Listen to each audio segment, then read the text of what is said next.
अचलपूर तालुक्यातील कांडली ग्रामपंचायतमध्ये 1,64,00,000 रुपयाचा आर्थिक घोटाळा समोर आला आहे। सरपंच सविता आहाके आणि माजी उपसरपंच दिलीप उर्फ गंगा धंडारे या पती पत्नी जोडीवर गंभीर आरोप ठेवण्यात आले असून अमरावती जिल्हाधिकाऱ्यांनी दोघांनाही अपात्र ठरविले आहेत। माजी सरपंच सुषमा थोरात यांच्या तक्रारीमुळे हा प्रकार उघडकीस आला आहे। चला जाणून घेऊया सविस्तर रिपोर्ट। अचलपूर तालुक्यातील कांडली ग्रामपंचायतीत 1,64,00,000 रुपयांचा मोठा आर्थिक घोटाळा उघडकीस आला आहे।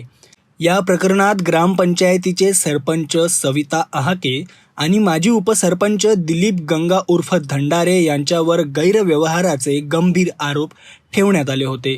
माजी सरपंच सुषमा भारत थोरात यांनी अमरावती जिल्हाधिकाऱ्यांकडे 39/1 कलमानुसार तक्रार दाखल करून कांडली ग्रामपंचायतीतील आर्थिक गैरव्यवहाराची सखोल चौकशी करण्याची मागणी केली होती। सुषमा थोरात यांनी आपल्या तक्रारीत नमूद केले की सरपंच सविता आहाके आणि माजी उपसरपंच दिलीप धंडारे यांनी मिळून ग्रामपंचायतीच्या निधीचा मोठ्या प्रमाणात गैरवापर केला।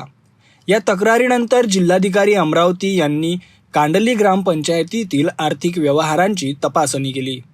चौकशीत 1,64,00,000 रुपयांचा गैरव्यवहार आढळून आला, ज्यामुळे प्रशासनाने कठोर पावले उचलली।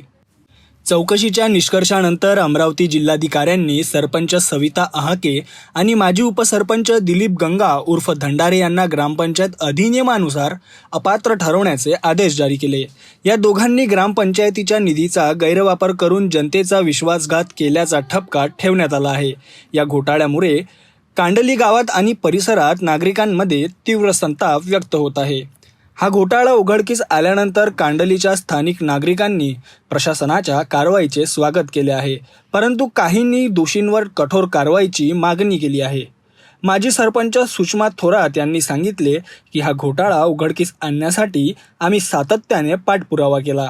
प्रशासनाने योग्य पाऊल उचलले आहे, पण दोषींना कठोर शिक्षा व्हायला हवी। अचलपूर तालुक्यातील कांडली ग्रामपंचायतच्या सरपंच सविता आहाके आणि माजी उपसरपंच गंगा उर्फ दिलीप धंडारे यांना अपात्र करण्याचे आदेश जिल्हाधिकारी अमरावती यांनी दिलेले आहे। या संदर्भात अचलपूर तालुक्याच्या कांडली ग्रामपंचायतच्या माजी सरपंच सुषमाताई भारत थोरात यांनी केलेल्या तक्रारीनंतर हे आदेश आलेले आहे। एकूणच ही तक्रार काय होती आणि हा गैरव्यवहार कसा झाला, कांडली ग्रामपंचायतमध्ये हा भ्रष्टाचार ज्यांनी उजागर केला ते सुषमाताई थोरात आपल्यासोबत आहे। ताई, कशी ही तक्रार होती आणि या गैरव्यवहार कसा झाला होता, आपण जी चौकशीचे आदेश दिले होते? ही तक्रार अशी होती की ज्यावेळेस आपण उमेदवार उभे राहतो ग्रामपंचायतमध्ये, तर त्यावेळेस प्रत्येक गावातले हे राहतात, गावकरी राहतात, ते गावाचा विकास झाला पाहिजे यासाठीच निवडून देतो आणि भ्रष्टाचारासाठी आपण निवडून देत नाही। गावाचा विकास सविता दिलीप धंदारे आणि त्यांचे मिस्टर दिलीप धंदारे यांनी खूप 1,64,00,000 त्यांनी भ्रष्टाचार केलेला आहे आणि हा भ्रष्टाचार कांडली ग्रामपंचायतला जे नागरिक आहेत त्यांना हा दिसायला हवा होता। त्यासाठी ही कोर्टात केस सुद्धा चालू होती आणि एक केस चालू असताना त्यांनी आमच्या पूर्ण परिवारावर एवढा दबाव आणला की त्यांनी आमच्या याच्यावर हमला सुद्धा करायचे प्रयत्न केले आणि ज्यावेळेस आपल्याला निवडून देतो त्यावेळेस गावाचा विकास झाला पाहिजे आणि त्यांनी गावाचा विकास न करता स्वतःचा विकास केला। मग त्याचे 4 व्हीलर घेतल्या आणि फ्लॅट सुद्धा त्यांच्या अमरावतीत फ्लॅट सुद्धा आहे। 39/1 हे त्यांनी जे काही आता या ग्रामपंचायतमध्ये भ्रष्टाचार केला आणि त्यांनी पैसे सुद्धा खाल्ले। जे माननीय जिल्हाधिकारी आहे त्यांनी यांना अपात्र ठरवलेले आहे। जे गावात कामं झालेले आहे, जे नाला खोलीकरण असो किंवा आपले ग्रामपंचायतच्या नाली असो, हे सुद्धा काम दिसत नाही ना। याच्यात त्यांनी खूप भ्रष्टाचार केलेला आहे आणि मला असं वाटते की हा पूर्ण कांडली यांना जनतेला हे माहीत झालं पाहिजे का यांनी कसा कसा ग्रामपंचायतमध्ये घोटाळा केलेला आहे आणि लोकांना सुद्धा फक्त आश्वासन आणि मिटिंगा आणि प्रत्येक याच्यावर स्टेटस ठेवते। हे सुद्धा स्टेटस ठेवल्यानं माणसाचे कामं दिसत नाही।